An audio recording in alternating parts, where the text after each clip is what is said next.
Hi out there, YouTube. I wanted to come in and introduce myself. My name is Yashika Foster, and I am a coach. I am a veteran focused purpose and vision coach for veterans. The purpose of my organization is helping veterans to get to that next step after the military. Okay. Also, I am the author of The Realization of Irrelevance, Finding Your You After the Military. So let's talk about some of the things that veterans go through after we leave the military. First, we have a fear of unknown. We don't have the idea of what's to be expected. We come from a place where we're pretty much institutionalized. We have programs set up or guidelines set up to tell us what we need to do to get from point A to point B when we're in the military. And then after point B, we got C all the way to Z. All right. There's some things that we do. So for example, say our mission is to deploy. We already know as leaders and subordinates that once we get ready to deploy, we have certain things that we have to do prior to deployment in order to make the deployment a successful deployment. Now, granted, as we're in the deployment, some things will be changed, some things will be adjusted to the left or to the right, depending on what's going on. However, the end statement is to deploy. Once we get out of the military and we no longer have those guidelines or someone assisting us, we kind of feel like we don't have our footing planted on the ground. So a lot of veterans go through this stage that they feel as though something is going on, something is off, and they don't know. Okay? But what I've realized through my transition 2 years ago, because I am a veteran, I retired in 2016 after serving almost 25 years in the military, in the Army to be exact.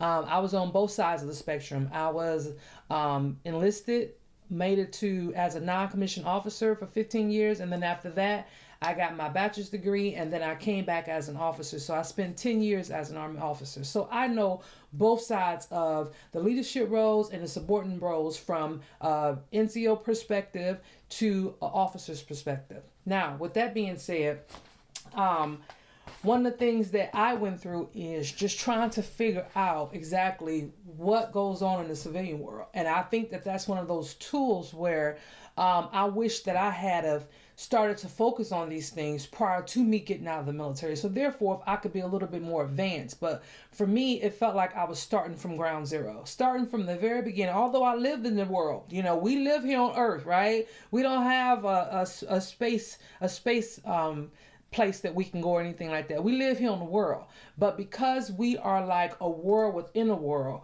we have really no knowledge of all the things that's going on the outside. Yeah, we keep our ear to the ground in politics and rules and regulations and things like that of the world, what's become legalized, what's not legalized, some of the issues. We have to because of certain things will affect our organization. So there are some things in the world that goes on that we have to be a part of. But for the most part, basic things that civilians go through or civilians experience, we don't get that because we have like a one-stop shop. In the military, we have everything that's pretty much there for us at our fingertips. So we don't even have to deal with going on the economy or what we say call dealing with the civilians from that perspective. We even have a DMV on post. Like you guys know in the civilian world, you go to any DMV, regardless of what day of the week, there's a line out the freaking door. However, on most military installations, we have a DMV. When we go to our DMV, there's a 10-15 minute wait. That's it. There's no lines. There's no nothing.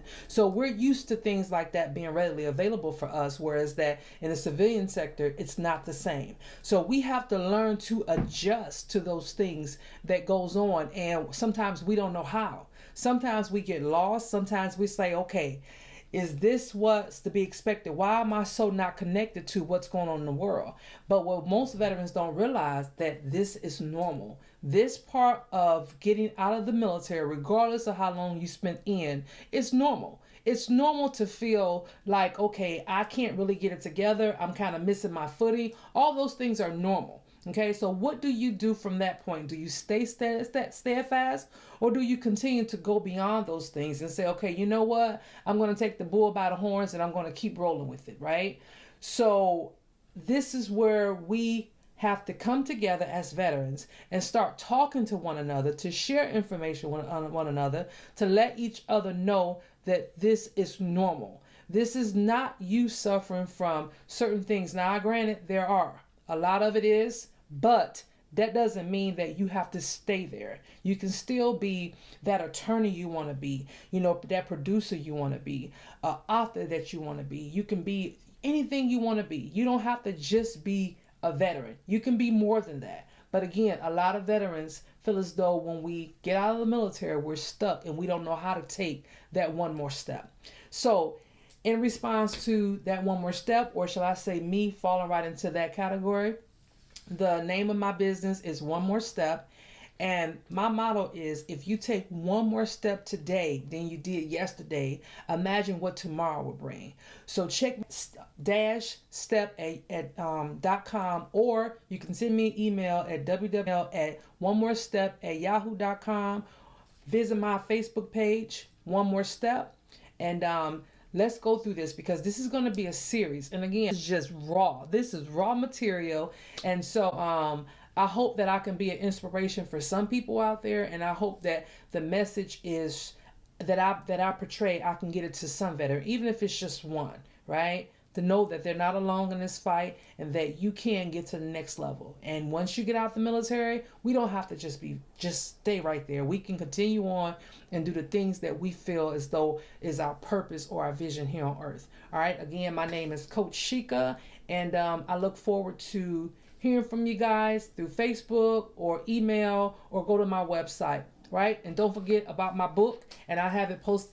These books up here, yep, these are all me. Let me get out the way. These are all me. So, The Realization of Irrelevance, Finding Your You After the Military. I'll talk to you guys later, and I'll see you again soon.